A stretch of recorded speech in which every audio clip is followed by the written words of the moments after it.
అంటే మీరు చెప్పడం కూడా ఏమని చెప్తున్నారంటే ఇది 100 కాదు 200 అంటే నేను 100 అంటున్నాను. ఇప్పుడు 1,00,000 కాదు 10,00,000 కూడా కాదు. మీరు దాదాపు 200,00,00,000 అని చెప్పని కూడా మీరు ఫిగర్‌తో కూడా చెప్పడం 200 జరుగుతుంది. కోట్లు ఒక్క కంపెనీది. ఆ ఓకే. 200 కోట్లు ఇప్పుడు దాని గురించి పర్ఫెక్ట్‌గా అనాలిసిస్ ఇవ్వాలి అంటే, మా లాయర్ గారు నాగరబాబు గారు ఇస్తారు. ఒక షూర్. షూర్. షూర్. ప్రోబో అని ఒక కంపెనీ గురించి. షూర్. Sure sir. సార్ చెప్పండి. అంటే 200,00,00,000 అని చెప్పని ఒక కంపెనీ నుంచే 200,00,00,000 అని చెప్పని అంటున్నారు. అంటే ఒక కంపెనీ నుంచి 200,00,00,000 అంటే దాదాపు మీరన్నట్టుగానే ఎన్ని కంపెనీస్ అదే విధంగా ఎన్ని బెట్టింగ్ యాప్స్ ద్వారా మరి వస్తాయనేది మీరు చెప్పండి ఒకసారి.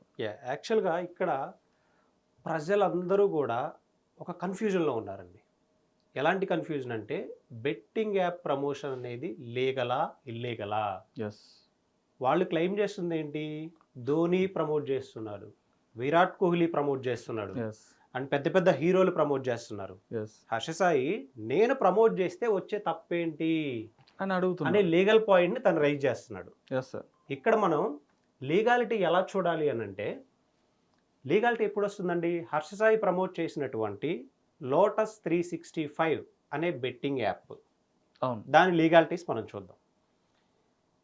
మనం లీగల్, ఇల్లీగల్ అని ఎలా చెప్తామంటే, ఎనీ కంపెనీ భారత ప్రభుత్వం కింద మినిస్ట్రీ ఆఫ్ కార్పొరేట్ అఫైర్స్ కింద రిజిస్టర్ అయి ఉంటేనే అది లీగల్గా ఇండియాలో ఆపరేషన్ చేయడానికి అథారిటీ ఉంది.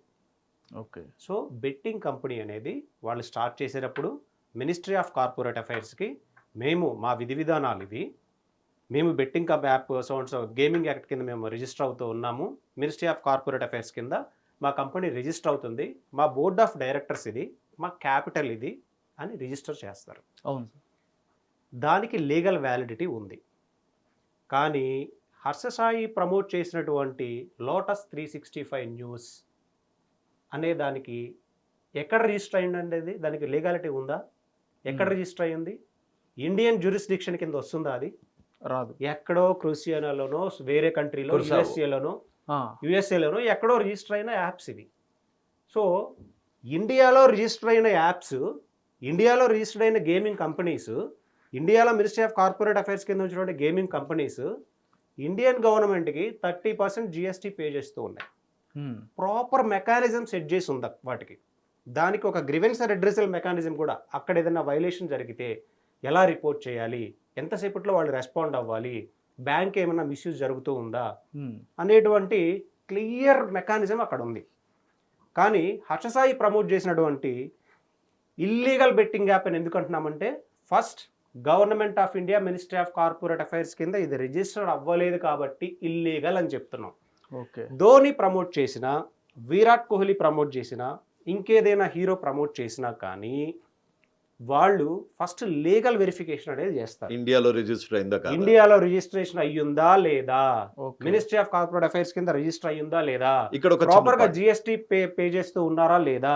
Sure. And at the same time even Dhoni ఇచ్చినా కానీ ఎలా ఇస్తాడండి? ధోని తన కాల్ షీట్ ఇచ్చి ఒక వీడియో షూట్ చేసుకోవడానికి ఇస్తాడు. అంతేగాని ధోని పర్సనల్ ఇన్స్టాగ్రామ్ అకౌంట్స్లో, ధోని పర్సనల్ యూట్యూబ్ ఛానల్లో పోస్ట్ చేయడు. అండ్ ధోని కూడా తను ఏ బెట్టింగ్ కంపెనీతో అయితే టైఅప్ అయితే ఉన్నాడో, ఇండియన్ గవర్నమెంట్ కింద రిజిస్టర్ అయిన కంపెనీతో టైఅప్ అయితే ఉన్నాడో, తను సర్వీస్ చేసినందుకు కూడా మళ్ళీ జిఎస్టీ గవర్నమెంట్కి పే చేస్తున్నాడు. ఓకే. రైట్. ఈ పాయింట్ కూడా ఉంటుంది అయితే. ఇంకొకటి హర్ష సాయి ఏం క్లెయిమ్ చేస్తున్నాడు? యూట్యూబ్లో మీరు నెంబర్ ఆఫ్ యాడ్స్ వస్తూ ఉన్నాయి, గూగుల్ గైడ్ లైన్స్ ప్రకారం మనం చేయొచ్చు అని చెప్తా ఉన్నాడు కదా. గైడ్ లైన్స్ ప్రకారం అంటున్నారు. అదే విధంగా గవర్నమెంట్ అప్రూవల్ యాప్స్ అని కూడా చెప్తున్నారు. గవర్నమెంట్ అప్రూవ్డ్ యాప్స్ అని చెప్పేదే పెద్ద అబద్ధం. ఎందుకు అంటే ఇప్పుడు ఇవన్నీ గవర్నమెంట్ అప్రూవ్డ్ యాప్స్ కాదు. And at the same time ఇవన్నీ ఇండియాలో రిజిస్టర్ కాలేదు. అండ్ ఒకవేళ రిజిస్టర్ అయిన యాప్స్ కూడా తెలంగాణలో, ఆంధ్రాలో ప్రమోట్ చేయడము తప్పే నేరమే, ఆడటము తప్పే, దాన్ని ప్రమోట్ చేయడం అంతకన్నా పెద్ద నేరం. ఎందుకు ధోని చేసింది ఏది ఇక్కడ ఓపెన్ కాదు, కోహ్లీ చేసింది ఏది ఇక్కడ ఓపెన్ కాదు, రితిక్ రోషన్ చేసింది ఏది ఇక్కడ ఓపెన్ కాదు. ఇతను వాళ్ళని ఎగ్జాంపుల్ గా చూసుకొని ఎక్కడో వేరే కంట్రీలో టెర్రరిస్ట్ కి ఫండ్ చేస్తున్న ఆర్గనైజేషన్స్ ని ఇక్కడికి తీసుకొస్తున్నాడు. అది మన ఇండియన్ సెక్యూరిటీకి, జిఎస్టీకి, ఆర్థిక వ్యవస్థకి అన్నిటికీ పెద్ద దెబ్బ. ఒక పెద్ద తీవ్రవాదిలో తయారయ్యాడు హర్ష సాయి అనేవాడు. అంటే ఇక్కడ చాలా మంది ఏమంటున్నారంటే సార్ రవి గారు, ఇప్పుడు హర్ష సాయి చేస్తున్న ఆ బెట్టింగ్ ప్రమోషన్స్ ఏవైతే ఉన్నాయో ఇప్పుడు తనొక్కడే కాదు ఆ రేంజ్ ఆఫ్ ఫేమ్ ఉన్న వాళ్ళు చాలా మంది కూడా వీటిని ఎంకరేజ్ మళ్ళీ చేస్తున్నారు. Same again we are getting in back to the same question. So encourage చేస్తున్నారు. సరే ధోని హర్ష సాయి ఒకటే అనుకుందాం, డిఫరెన్స్ ఏంటో అర్థమైందా? ధోని చేసేవి ఏవి ఆంధ్ర తెలంగాణలో ఓపెన్ కాదు, కానీ హర్ష సాయి ప్రమోట్ చేసేవి ఓపెన్ అవుతున్నాయి. ఇంకొకటి లీగల్ వాటి మీద రెగ్యులేట్ చేయొచ్చు, ఇల్లీగల్ వాటి మీద రెగ్యులేట్ కరెక్షన్ ఉందండి. మనకి గూగుల్ అండ్ యూట్యూబ్ మెకానిజం లో యాడ్సెన్స్ మెకానిజం ఒకసారి వెరిఫై చేయండి. గూగుల్ యాడ్సెన్స్ ప్రకారం ఇప్పుడు ధోని దగ్గర నుంచి తీసుకున్న వీడియోని ఈ సర్టిఫికేట్స్ అన్నీ తీసుకొని గూగుల్ యాడ్సెన్స్లో అప్లోడ్ చేయాలి. అప్లోడ్ చేస్తే వాళ్ళు వెరిఫై చేస్తారు, మినిస్ట్రీ ఆఫ్ కార్పొరేట్ అఫైర్స్ కింద రిజిస్టర్ అయ్యి ఉంది, సో వీళ్ళకి అన్ని ప్రాపర్గా గైడ్ లైన్స్ ఉన్నాయి కాబట్టి వాళ్ళు మనకి యాడ్ రన్ అవుతుంది అక్కడ, డైరెక్ట్ ధోని అకౌంట్లో రన్ అవ్వట్లేదు. సెకండ్ ఏంటంటే ఇతను ఏం చెప్తున్నాడు, యూట్యూబ్ స్ట్రైక్ వేస్తుంది నేను ఏదైనా ఇల్లీగల్ చేస్తే అని. యూట్యూబ్ ఏ స్ట్రైక్ వేస్తుంది మనం కంటెంట్ అప్లోడ్ చేస్తే? Only copyright strike. అవును, అంతేనా?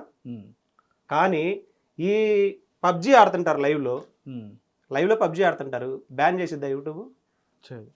లైవ్లో వీళ్ళు ఒక గేమ్ ఆడుతుంటారు, బ్యాన్ చేసిద్దా? లైవ్లో సైలెంట్గా చెప్తుంటాడు ఈ కోడ్ యూజ్ చేసి మీరు ఈ ఇల్లీగల్ ఈ బెట్టింగ్ యాప్తో చేయండి అని. స్ట్రైక్ వేస్తుందా? స్ట్రైక్ వేస్తుందా? కానీ అదే వీడియో మీరు యాడ్సెన్స్కి పెట్టండి, గూగుల్ యాడ్సెన్స్కి పెట్టండి, స్ట్రైక్ పడిద్దో పడదో? ఈ డాక్యుమెంట్స్ అన్ని లీగల్ డాక్యుమెంట్స్ అన్ని అప్లోడ్ చేయాలో లేదో తెలుస్తుంది. ఇంకొకటి ఏంటంటే ఇది అతను ఒక క్లెయిమ్ చేశాడు, అంటే కొన్ని సైబర్ టెర్రరిస్ట్లా తయారయ్యాడు అని అతను చెప్తున్నాడు. దానికి ఒక చిన్న ఎగ్జాంపుల్ చెప్తానండి. దీని స్కేల్ మనం అర్థం చేసుకోవాలి, అసలు ఇది ఏ స్థాయిలో ఉంది అనేది. మన ఇండియాలో 2017లో Indian government the security scientific research association అనే వాళ్ళని ఒక అనాలిసిస్ అడిగిందండి, మీరు ఇల్లీగల్ బెట్టింగ్ సంబంధించినటువంటి మాకు ఒక రిపోర్ట్ ఇవ్వండి అని. వాళ్ళు ఏం చెప్పారంటే మేము దీని మీద విస్తృత స్థాయిలో పరిశోధన చేశాము, అనాలిసిస్ చేశాము, కానీ మేము మా స్థాయికి మించిది ఇది ఎదిగిపోయింది. కానీ 2017లో international centre for sports security ఒక రిపోర్ట్ ఇచ్చింది. ఆ రిపోర్ట్ ప్రకారం, ఆ గైడ్ లైన్స్ ప్రకారం ఏం చెప్తుందంటే ఇండియాలో ఈ ఇల్లీగల్ బెట్టింగ్ యాప్స్ అంటే రిజిస్టర్ అవ్వనటువంటి ఇండియన్ కార్పొరేట్ అఫైర్స్ కింద రిజిస్టర్ అవ్వనటువంటి బెట్టింగ్ యాప్స్ ఏవైతే ఉన్నాయో అవి చేసే ట్రాన్సాక్షన్స్ ఎంత తెలుసా? ఎంత ఉండొచ్చు మీరు గెస్ చేయండి. 100 కోట్ల, 200, ఒక ఫిగర్ చెప్పండి. 1000 కోట్ల ఈజీగా ఉండొచ్చు, ఒక 1000 కోట్లు మీరు అన్నట్టు. కానీ 1000 కోట్ల 2017లో వాళ్ళు ఇచ్చిన రిపోర్ట్ ప్రకారం అక్షరాల 10 లక్షల కోట్లు. సో ఇది కేవలం ఇల్లీగల్ బెట్టింగ్ యాప్స్ ద్వారా జరిగే ట్రాన్సాక్షన్స్. సో దీని మీద ఏ జిఎస్టీ ఉండదు, దీని మీద ఏ ట్యాక్స్ ఉండదు. అండ్ వాళ్ళు ఇంకొక రిపోర్ట్ కూడా ఇచ్చారు, ఈ ఇల్లీగల్ బెట్టింగ్ యాప్స్ అన్ని ఇతర దేశాలలో రిజిస్టర్ అవ్వబడి ఇండియాలో ఇలా ఇన్ఫ్లుయెన్సర్స్ అడ్డు పెట్టుకొని వీళ్ళు రకరకాల యాప్స్ ద్వారా, అంటే మీరు ఒక యాప్ని గవర్నమెంట్ బ్యాన్ చేసింది, ఫర్ ఎగ్జాంపుల్ లోటస్ 365 అనే యాప్ని గవర్నమెంట్ బ్యాన్ చేసింది. నెక్స్ట్ డే లోటస్ 365.11 అనే డొమైన్తో వస్తాడు, లోటస్ 365.123 అనే డొమైన్తో వస్తాడు, లోటస్ 365 న్యూస్ అని వస్తాడు. సో డొమైన్ ఎక్కడో ఏదో కంట్రీలో కూర్చొని ఆపరేట్ చేస్తూ ఉంటారు. సో ఇక్కడ రిపీటెడ్గా రౌట్ ఉంది. ఇలాంటి ఇన్ఫ్లుయెన్సర్స్ సైలెంట్గా మీరు ఇప్పుడు ఈ యాప్లో రన్ అవుతూ ఉంది, ఈ డొమైన్లో రన్ అవుతూ ఉంది, ఈ కోడ్ యూజ్ చేస్తే మీరు 1500 మీరు గెలుచుకోవచ్చు అని చెప్తూ ఉంటారు. ఇక్కడ వీళ్ళు ఇచ్చిన స్టేట్మెంట్ మీకు ఒకసారి మీకు చెప్తాను.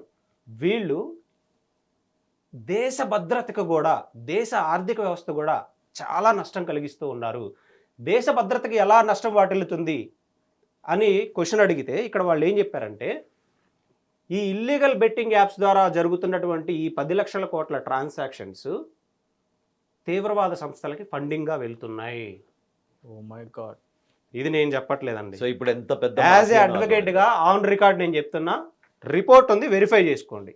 హిట్ టీవీ యాప్, ఇందులో short news, live news, entertainment shows, movies, digital magazines తో పాటు మీ జిల్లా వార్తలను కూడా ఫ్రీగా చూడొచ్చు.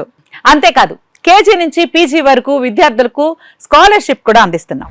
ప్రతి వారం 10 మందికి లక్కీ డ్రా ద్వారా ఒక్కొక్కరికి 10,000 రూపాయలు అందిస్తున్నాం. ఇంకెందుకు ఆలస్యం, వెంటనే హిట్ టీవీ యాప్ ని డౌన్లోడ్ చేసుకుని ఫ్రీగా ఎంటర్టైన్మెంట్ పొందండి. Hit TV app. Hit TV app. Please download Hit TV app. Hit TV యాప్ని ఫ్రీగా డౌన్లోడ్ చేసుకొని ఎంజాయ్ చేయండి. మీకు నచ్చిన ఎంటర్టైన్మెంట్ కోసం హిట్ టీవీ యాప్ ని ఫ్రీగా డౌన్లోడ్ చేసుకుని ఎంజాయ్ చేయండి. హిట్ టీవీ యాప్ని డౌన్లోడ్ చేసుకుని ఆస్వాదించండి, ఆశీర్వదించండి. ఇంతమంది సెలబ్రిటీలు హిట్ టీవీ యాప్ ని డౌన్లోడ్ చేసుకోండి అని చెప్తున్నారంటే ఎంత మంచి యాప్ ఆలోచించండి. అమెరికా అమెరికా అమెరికా అమెరికాలో చదవాలనుకునే వాళ్ళకి విశ్వసనీయమైన పేరు మన శౌర్య కన్సల్టెన్సీ. UK లో 1 year masters. UK లో 1 year masters. 2 years work permit up to 5 years visa. Contact Saurya Consultancy. Contact 89851 89851.